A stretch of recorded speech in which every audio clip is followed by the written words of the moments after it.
5-6 years ago, we weren't even talking about this. We weren't admitting that allergens can pass through breast milk. I didn't mean to make you cry. I'm like, way to go, Danielle. No, I didn't think I was going to cry on this episode. No, but so many moms who are on elimination diets are like, I just don't go out anymore. And that sucks. Like, it's, it really takes a toll on so many aspects of your life. Welcome back to EpiPod. Danielle's had anaphylactic food allergies her entire life. And Sarah is a food allergy mom to 2 kiddos. Managing this invisible health condition can feel so isolating. Do you also feel like you have a degree in overthinking? If you're nodding your head like me, then you're in good company. Let's get you off that allergy island right now with people who get it.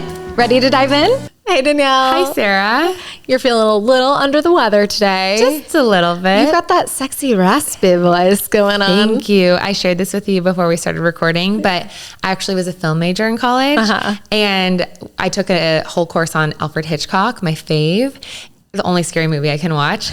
And fun fact, he used to have his leading ladies yell, shout, shout, shout into an empty sound studio every day before filming because he thought it was more attractive for women to have lower, raspier voices. Of course he did. So Hitchcock, hit me up. Really. Yeah, you're ready. You're ready for your starring role. Mr. DeVille. Yes. Actually, the one who's starring in this episode is somebody I've met in real life and I'm friends with online. I'm really excited to have her on. Her name is Megan, and she is a lactation consultant, but also a registered dietitian, and also has food allergy kiddos. So kind of the trifecta of knowing what she's talking about when it comes to breastfeeding and allergies, which is a topic we get messaged about all of the time. Yeah, no, I would say it's one of our top 5 DMs. Yeah. Is asking for these in our question, in our Q&A, they're asking super specific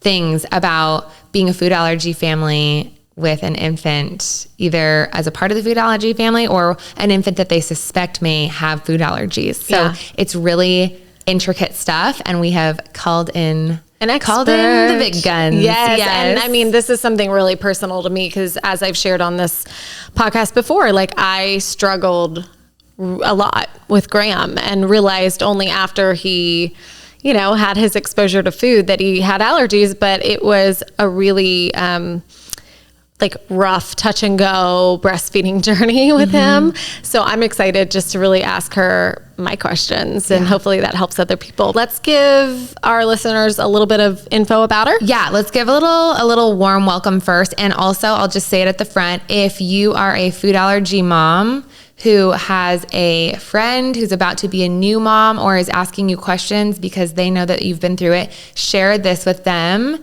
so that they can learn through Megan, and so they don't have to make the same, not mistakes, but go through quite as rough of as a journey if you did. So any new moms out there, definitely share it with them. For sure. Okay, here's a little bit about Megan. Megan McMillan holds a master's degree in human nutrition from the University of Illinois at Chicago. She has been a registered dietitian and RDN since 2013 and an international board certified lactation consultant since 2019. Megan lives outside of Chicago, Illinois, and has a private practice called The Lactation Dietitian. The mother of 2 kids with food allergies, helping other families manage food allergies is her passion. Megan is the co-author of the ebook, What to Eat When Your Baby Can't Tolerate Milk, Soy, or Egg Protein, Nutrition Guidance for Avoiding Milk, Soy, and or Eggs While Lactating. She has presented for numerous organizations, including Gold Learning, the United States Lactation Consultant Association, and the Academy of Nutrition and Dietetics. That is a lot of qualifiers for this conversation. Totally. Yes, let's do this.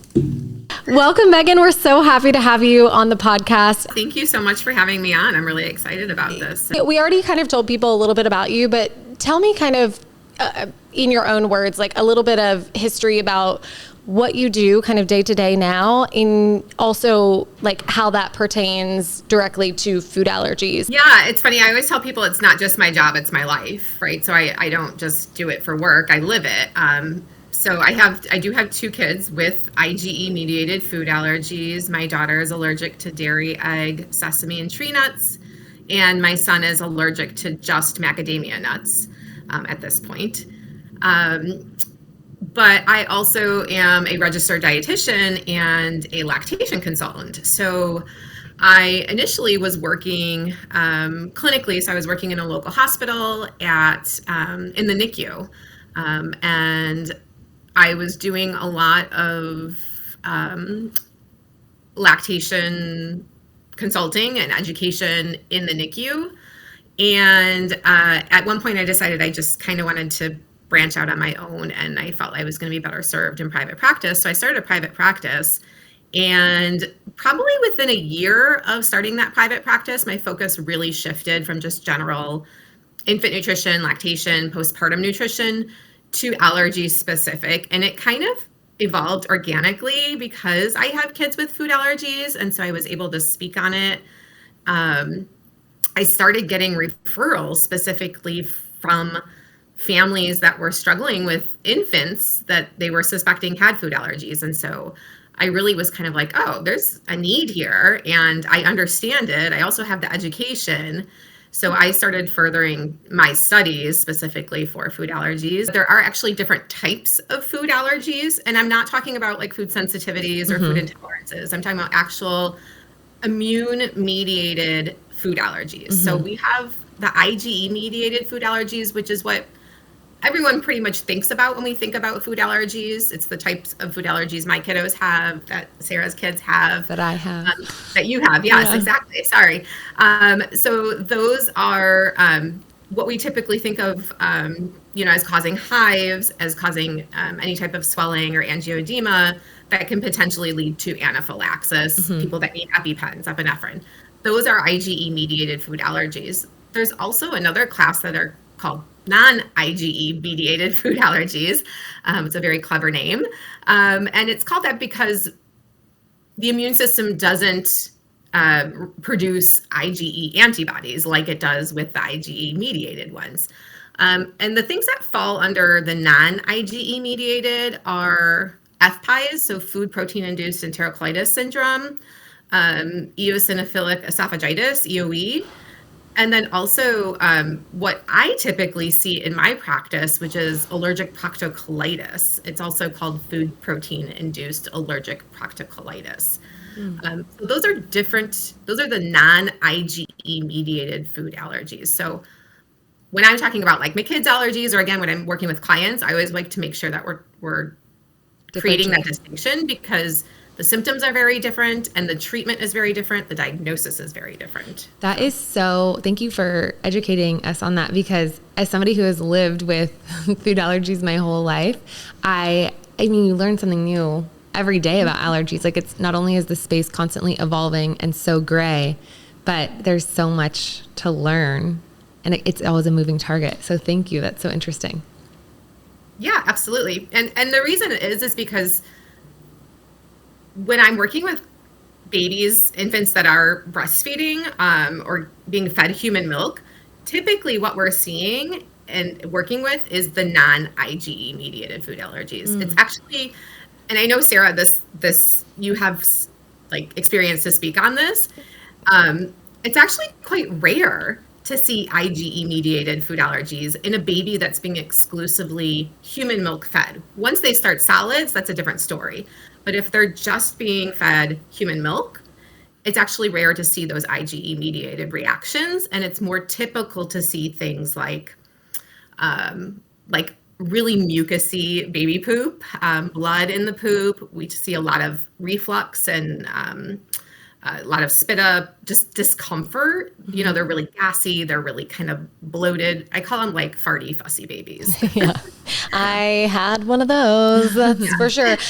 So what you're telling me then, if those were Graham's symptoms, because everything you just listed, I mean, he had that. So he never had anaphylaxis from my breast milk, but he did have all of the above that you just listed. So you would say that as a baby, when he was nursing, he had the non-IgE mediated type of allergy, and then once he ate the food, it became the IgE mediated one? Or am I getting that wrong?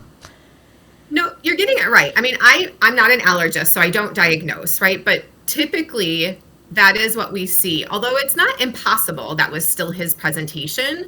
But typically what we're seeing is babies are presenting while they're breastfeeding with a non-IgE allergy, and then once they start solids, it switches to the IgE. And so it could be that a baby has both.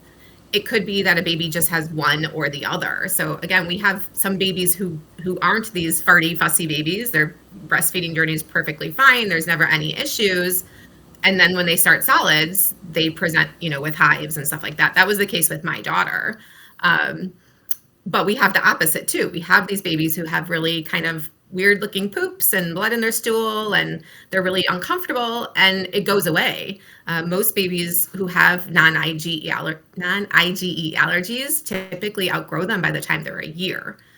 But then you also have babies that have both. Yeah. And so we see both. So I feel like this is the question that people have, like, to me all the time, even though I'm not a doctor. I'm like, I don't know, talk to your doctor. But they're feeling at a loss because their baby is inconsolable or having the reflux, weird poops, all the things. And they're like, should I cut everything out? Mm-hmm. And then so you think, well, maybe you should try it. But then also you hear allergists and things say, well, you don't want to cut things out unnecessarily because then you might cause the allergy. However, in my case, when we cut out Graham's food allergens, it was a night and day difference. Like within a week, he was a new child. Wow. And so I often, and when I was nursing him, especially then before, I feel like things have come out since 6 years ago, but like at the time I felt very gaslit by doctors and just people in the industry telling me like, well, that's not possible. And I'm like, I don't know how to tell you it's possible because it's happening to me, and it felt very, very, very, very frustrating. So can you speak a little bit to that? Like, am I crazy? Was it coincidence? What's the newest research showing? Like, can those allergens pass through the breast milk? 100%. Yes. Oh. Validation.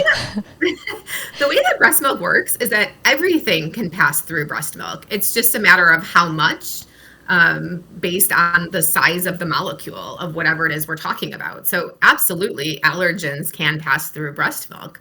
And yes, to your experience of being gaslit, I see it all the time. It happens 95% of the clients I work with have had that experience where they've been told that's not possible, or they've been told the opposite too, where it's like, well, the baby's allergic to your breast milk, which also doesn't make any sense from a evolutionary biological standpoint. And then they're told to stop breastfeeding. So, but yes, definitely allergens do pass through breast milk. What we used to think, though, is not necessarily what we've found through research over the past probably 10 to 15 years, although I will say there's very limited research still, and the studies that have been done are very small. So we don't have a lot of really good data on this topic of allergens in breast milk, but the few research studies that have been done actually show that the allergens are out of your system, meaning out of your milk, your breast milk, within like 8 to 12 hours. So I always used to tell my clients like 24 hours just to be maybe a little bit conservative, but the research really shows that within 8 to 12 hours, it's undetectable in milk. So do you mean then that if you go out to dinner and you already know that your kid is reacting from when you eat milk or drink milk, and then you go out to dinner and you have cheese and things, that within 24 hours, your baby should be fine to breastfeed again? Correct. You're like, wow, I could have had cheese all the time. Yeah, I mean, for us, it was like, then we had the actual reaction, because we didn't find out with Graham. I mean, we struggled for 6 whole months, because once we had the reaction, like the IgE mediated reaction, right? Like the typical food allergic response. That's when we cut that stuff out, and that's when I noticed a difference in the nursing, because we were still barely eating food at that point, for a couple of months. It takes them a while. People think babies just, I don't know if you know this, like, because you don't have kids yet, but I used to think babies just like at 6 months, you could just eat. Like, they have to learn how to eat. And so it's not just like at 6 months when you start feeding them that they're just like, oh, let me eat all this stuff. Like, their mouths don't know how to work, Totally. And so it took a few months. So I know it wasn't the food situation, like it was purely like what I was eating or not eating, and then nursing for the remainder of our nursing journey. So many good points you just made, especially about, yes, babies don't just magically start eating at 6 months. It's actually very rare. I have come across a few in my work that are like really good eaters right off the bat. But for the most part, it's closer to they're like a year old before they're really actually eating, a meal, I would say. But to your point, yes. So what we used to tell people is that it takes like 2 weeks for the allergen to get out of mom's system, and then it could potentially take another 2 to 4 weeks to be out of the baby's system. So we would tell people like, stop eating dairy, and in 6 weeks your baby should be fine.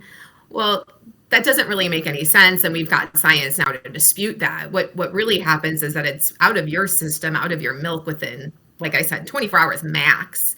But it can potentially, the reaction of your baby's exposure can potentially linger. And so it could take, I from what I have found, both on the very little research there is, but also then just through my work, so anecdotally, if you will, within a week, your baby should be improving. The symptoms should be improving within a week of you stopping eating that food.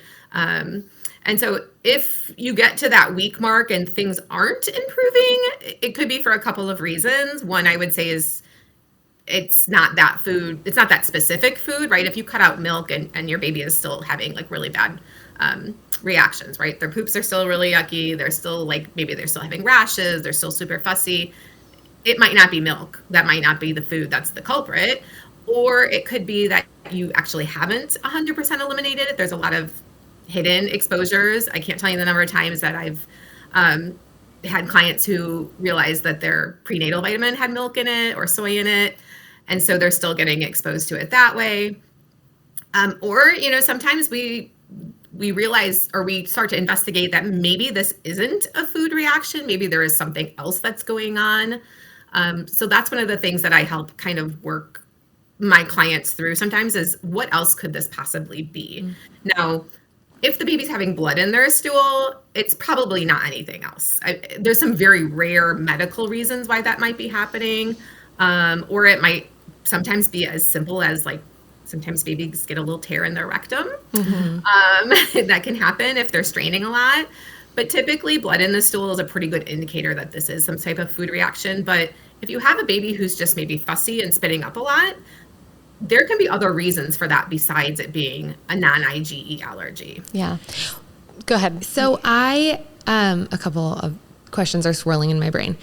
Is there anything, moms are just damned if you do, damned if you don't. And it starts literally from breastfeeding all the way up until past college.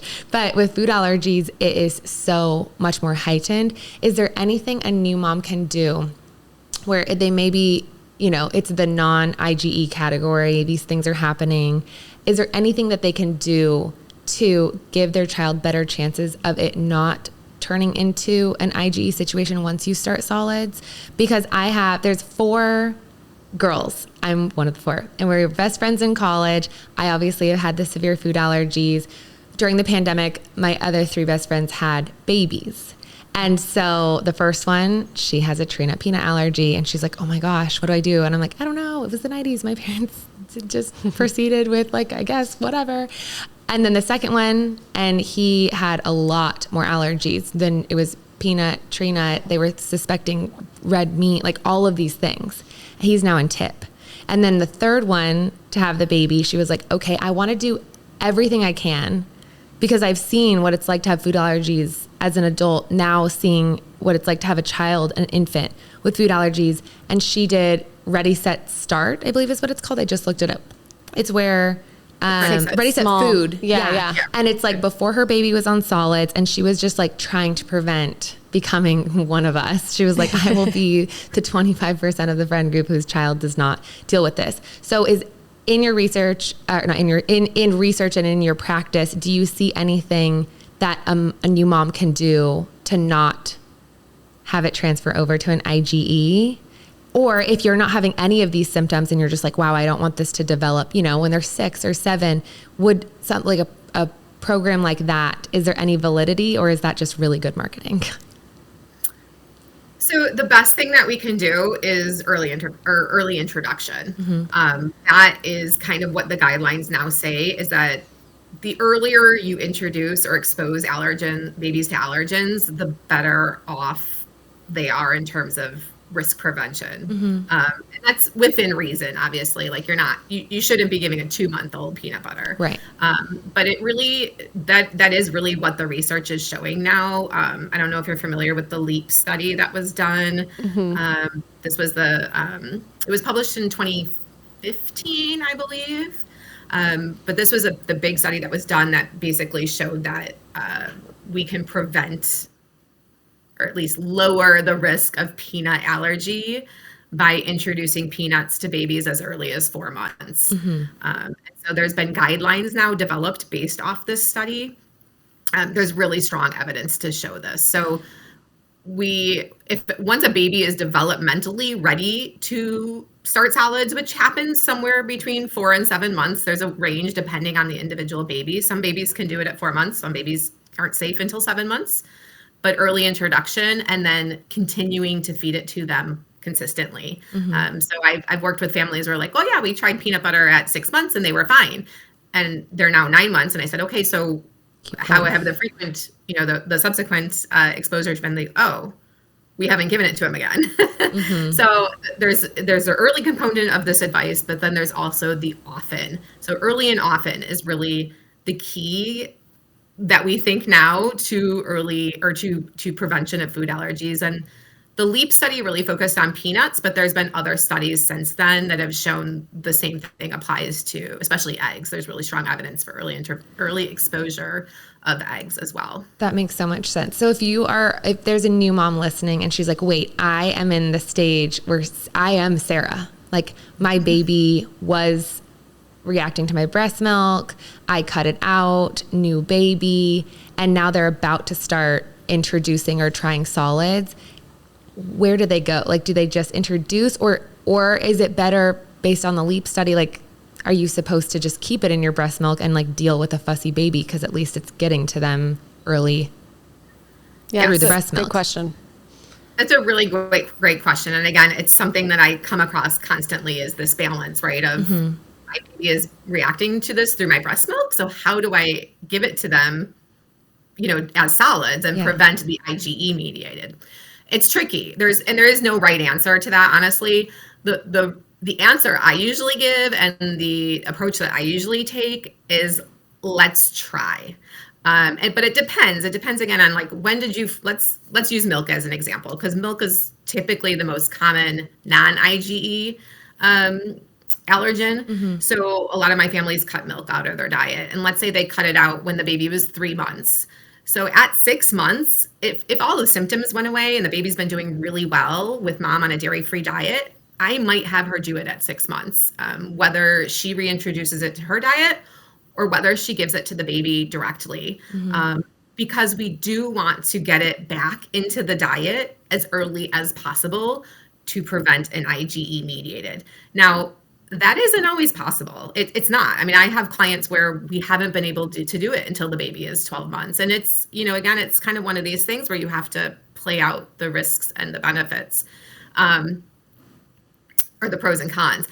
If, for example, the baby's reaction to milk in the breast milk was fairly mild, like maybe it was like fussiness, a little bit of spit up, but the baby was healthy, growing well, no anemia. I mean, there's nothing else happening.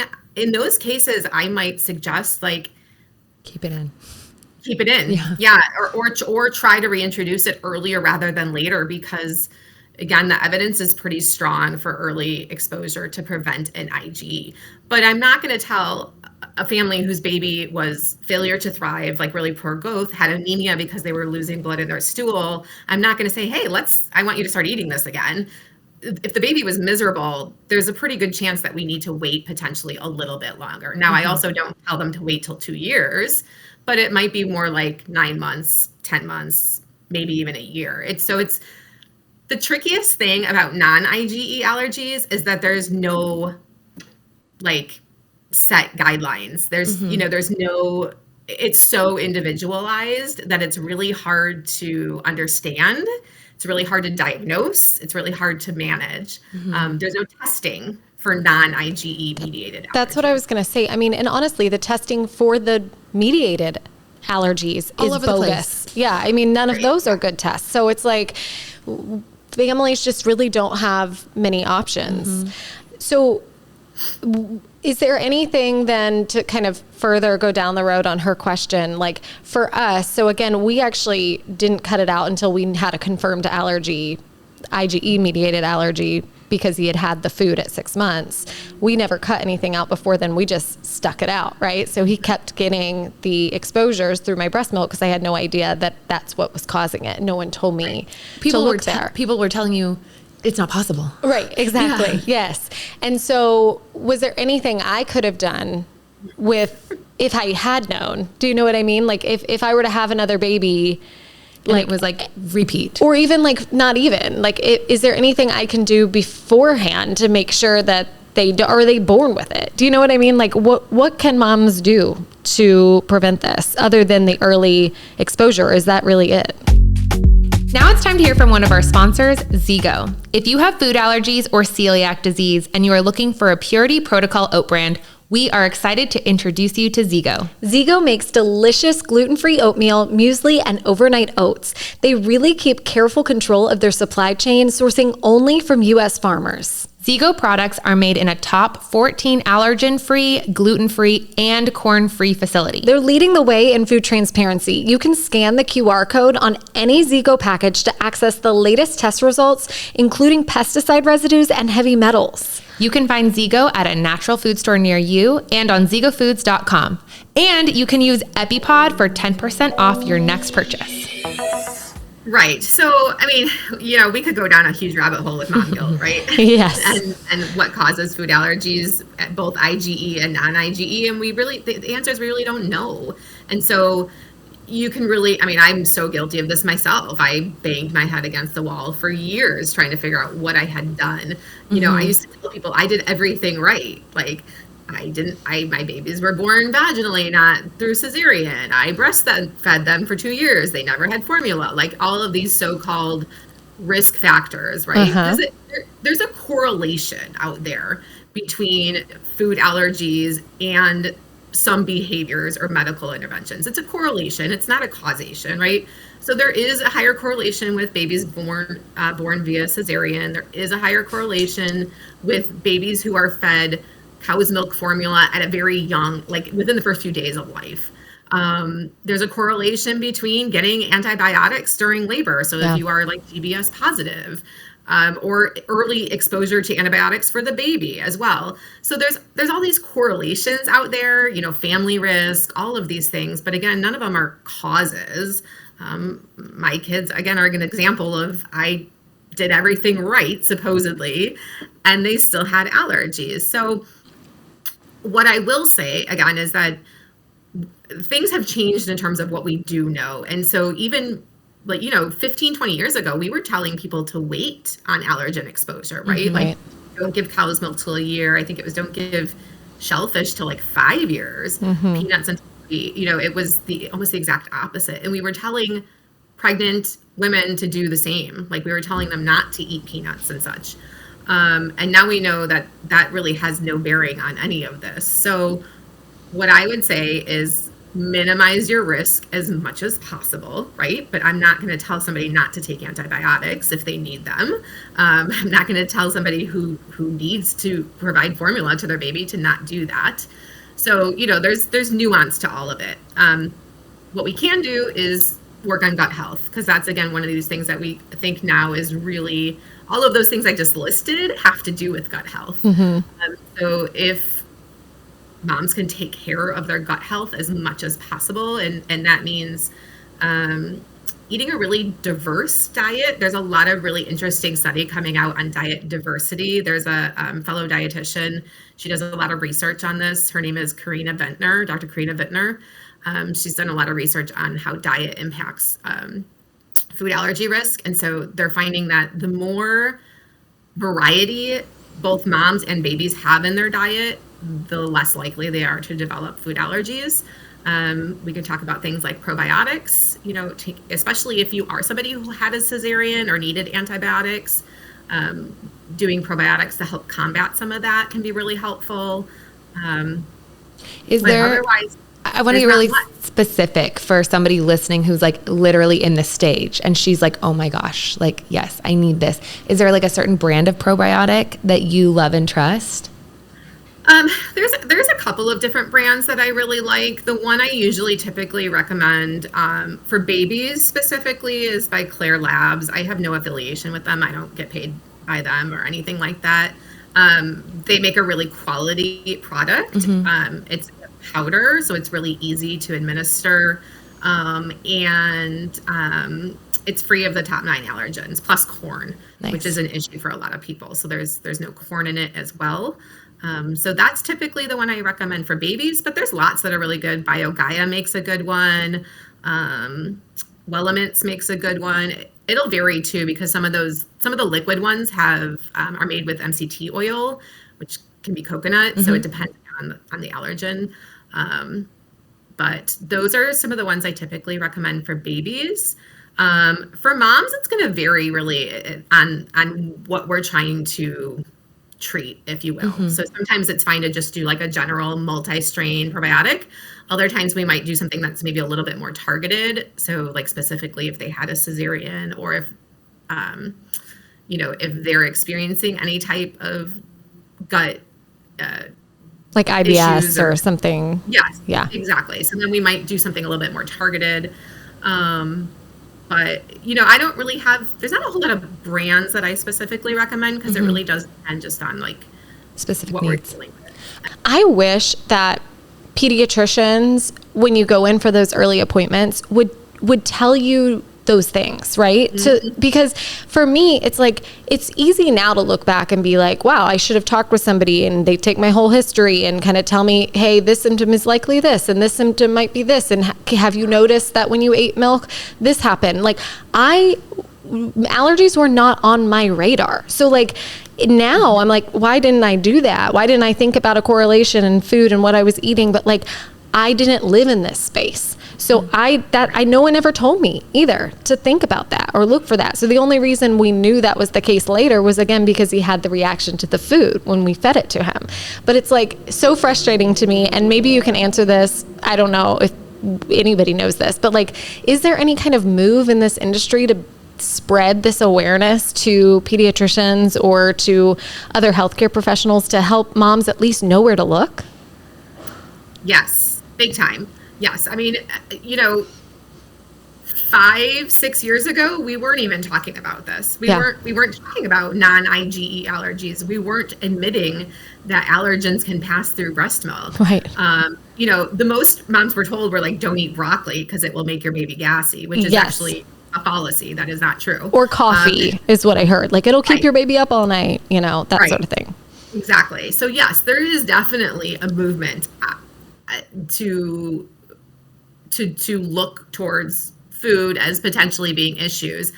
I say that with a little bit of hesitation because I'm actually seeing it go too far in some cases where again, this probably is not a food reaction, and pediatricians or GI doctors or whoever, a chiropractor, is telling mom to cut milk out of their diet. And so, I'm seeing it, like I see two extremes, right? I see one where it's being overdiagnosed, and then I see another instance where it's being underdiagnosed. And I'm like, this is very classic, like allergic proctitis. Like this mom should be on a dairy-free diet. Why didn't they tell her this? And then I see the opposite too, where it's like mom's cut out 5 foods and this probably was just a tongue tie issue. So I want to chime in as as the non-parent in the room, is like the outside perspective. I'm just seeing like such a small window into it of mom guilt. And for anybody listening, and to you, Sarah, like you are doing your best. Like you did your best. You did everything with all that you had. So anybody feeling guilty, even my own mom who's probably listening, like you did and are doing a fantastic job and the absolute best that you could with the information that you had. And now you're like trying to help other moms so that they know what you didn't. So I didn't mean to make you cry. I'm like, way to go, Danielle. I didn't think I was going to cry on this episode. No, but seriously, like any allergy mom, or like if you're listening and you have your first child is super allergic and your second one, you're trying to pivot and you're feeling like, oh my gosh, if I only had been able to do that for my first, like stop feeling guilty. Like you really are you did the best that you could. And that means that you were and are the best mom, like really. Thank you so much. Yeah. 100%. And I will add to that to say that there is already so much guilt around how you feed your baby, right? We have so much guilt related to breastfeeding and formula feeding, which, I mean, we could go on and on about that for hours. So there is already so much inherent guilt about how we feed our babies. And then you add this on top of it, it gets very, very emotional. You can't do anything right. Like everything is not good enough because somebody on the internet or somebody in your family did it differently and they think that's the best way. And it's like, okay, enough. Like, good night. Unless you are my partner or my child or me, enough. Like, good night. It is tricky too, because it feels like such a personal thing. Like when you're feeding a child with your own body, right? Like, and then you're realizing there might be a correlation between what your body is giving to your child and how they're feeling, and it being a bad feeling. You're like, I'm causing this pain for my child. And so it was then made me feel really emotional and bad. And then even now looking back, it makes me feel guilty. So it's just, it feels like a uphill battle for women. Extra personal. And then not even with postpartum, all of the things happening, I can't even imagine. Are there statistics of how many families or babies have these issues? And are they pretty reliable statistics? That's a really good question. So we really only have statistics on allergic proctocolitis, which is the blood in the stool. And the statistic says less than 1%. So I think it's very underreported, to be honest with you. I think that's a very conservative number. And I think part of the problem is that it's not actually being considered an allergy. So it's really hard. Again, the nature of non-IgE allergies makes it really hard to kind of diagnose, and therefore it makes it really hard to research and to track numbers. So that makes sense. Statistic we have is less than 1%. And it just doesn't track, you're right, with like who.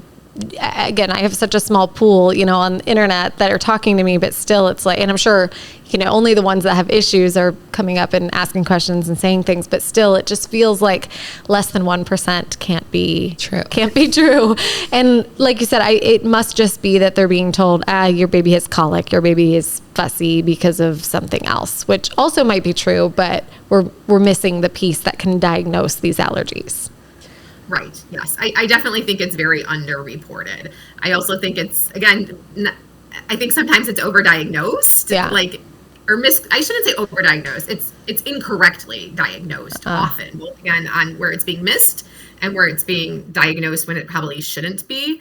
But it's definitely underreported for sure. Is there any new testing that is like on the horizon in terms of, I know you said research is lacking for X, Y, and Z, but which obviously you need research to then come out with something new and exciting in the treatment or testing world. But is there any hope for if you're going to have a baby in 5 years that this won't be as confusing and complicated? Not that I've seen. Oh man, I was really hoping for a different answer, Megan.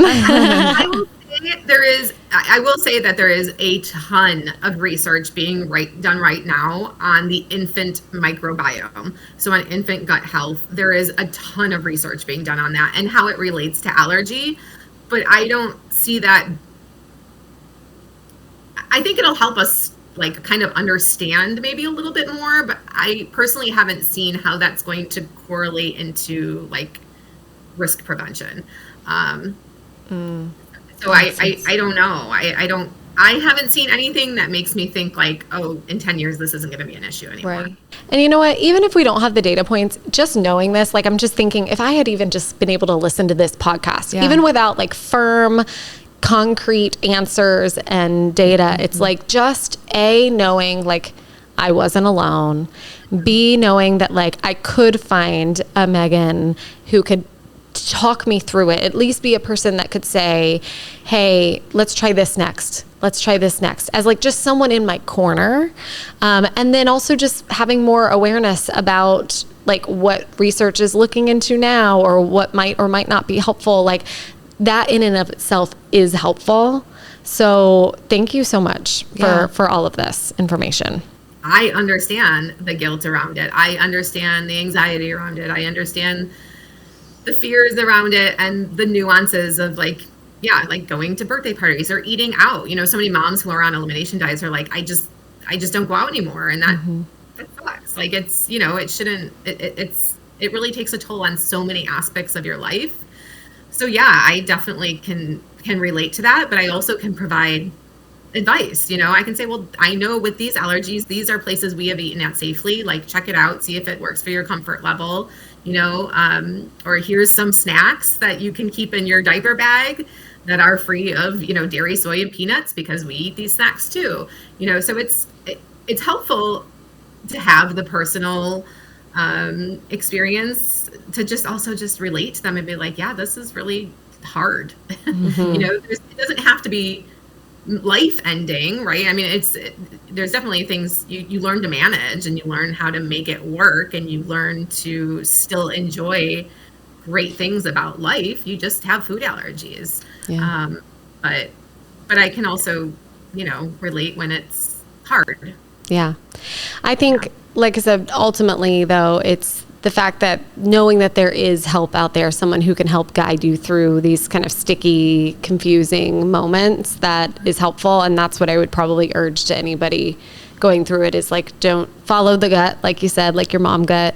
And then also like reach out for help, and actually don't quit until you get it, because having somebody in my corner to help kind of navigate what we were going through would have been extremely helpful. It would have changed everything. Yes, I agree. Yeah. Thank you so much, Megan. This was so informational, and I really appreciate you taking the time to come and talk to us and share all of your good little nuggets with everybody. It's definitely breastfeeding and allergies. All of that world is something we get DM'd about a lot. A lot. So I know that this will serve a lot of food allergy families and moms out there, like you said, going through it. Yeah. Thank you so much. Thank you guys very much. What a great conversation. And I'm just so happy that she was able to sort through some of that. I mean, honestly, it's repairing for me to hear some of the things she said, like, it's not your fault. And you know, what you said to me, and then also just like hearing the information. And also kind of, I felt a little validated by the fact that she was like, yeah, 5 years ago we were saying this, and that's wrong. We know that now. And it's like, that's when I was going through it. So like, how was I supposed to know if doctors didn't know? It's always a moving target. And I think it's a really good reminder for people who are getting advice from other moms who maybe they mean well, or maybe they're bullies on the internet, but let's just assume they mean well. Like your best friend or your sister trying to say like, no, this is what you should do.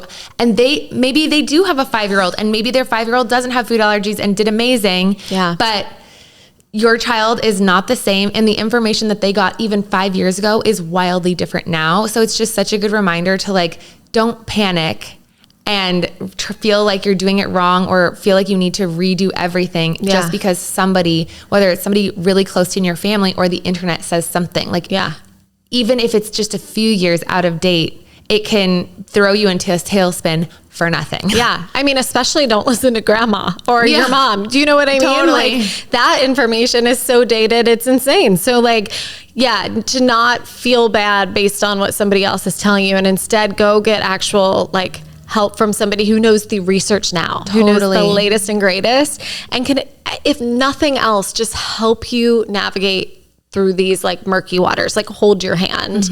And something we didn't touch on, but she did mention to us that she kind of specializes in and posts about on her social media pages.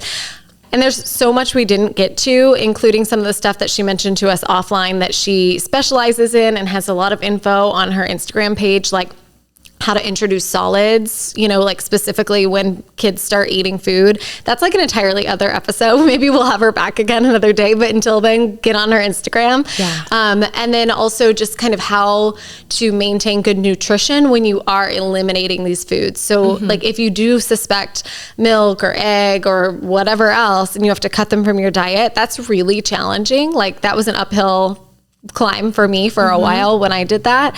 So to make sure that you're getting that adequate nutrition, again, could be an entire other podcast episode. So I didn't want to like dip in on this episode, but head to her Instagram page and a lot of her information is right there. I can already tell in 2025, we are going to need to bring Megan back to really dive into these like super specific, do like a deep dive into like, I'm a mom who's had to eliminate. I feel like I'm not able to feed myself properly, and I'm also trying to feed another human. Like, help, what do I do? Yeah. And really deep dive in. So we'd love to hear your feedback. DM us, just sort of like feedback from the episode and things that you want a deep dive in. Yeah. Megan's Instagram, and all of her resources, we've linked them in the show notes.